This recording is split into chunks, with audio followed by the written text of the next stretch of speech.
பிரான்சின் ஊழியர்கள் மருத்துவ காரணங்களுக்காக எடுக்கும் விடுப்புகளுக்கு வரலாற்றிலேயே முதன்முறையாக காலக்கெடு விதிக்கப்பட உள்ளது.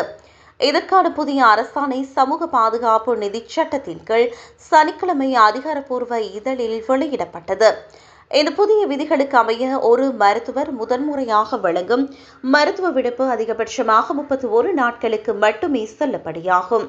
அதன் பிறகும் விடுப்பை நீட்டிக்க வேண்டுமானால் அதிகபட்சமாக 62 நாட்கள் வரை மட்டுமே நீட்டிப்பு வழங்க முடியும் என்று வரம்பு நிர்ணயிக்கப்பட்டுள்ளது. செப்டம்பர் 1ஆம் தேதி முதல் அமுலுக்கு வரும் இந்த விதிமுறைகள் பல் மருத்துவர்கள், மகப்பேற்று மருத்துவர்கள் என அனைவருக்கும் பொருந்தும்.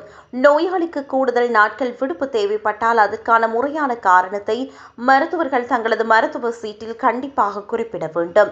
முன்பு மருத்துவ விடுப்புகளுக்கு என்று பிரத்யேக கால வரம்புகள் எதுவுமில்லாத நிலையில் தற்போது இந்த புதிய கட்டுப்பாடுகள் கொண்டுவரப்பட்டுள்ளன. அடிக்கடி நோயாளிகள் மருத்துவரை அணுகுவது அவர்களின் உடல் நலத்தை கண்காணிக்கவும் சிறந்த சிகிச்சையை வழங்கவும் உதவும் என்று சுகாதாரத்துறை அமைச்சர் தெரிவித்துள்ளார். கோவிட்டிற்கு பிறகு பிரான்ஸ் தனியார் துறை ஊழியர்களின் விடுப்பு எடுக்கும் வீதம் 25.5% அதிகரித்துள்ளது. இந்த விடுப்புக்கால படிகளுக்காக சமூக பாதுகாப்பு துறைக்கு ஆண்டுக்கு 18 பில்லியன் யூரோக்கள் செலவாகின்றன.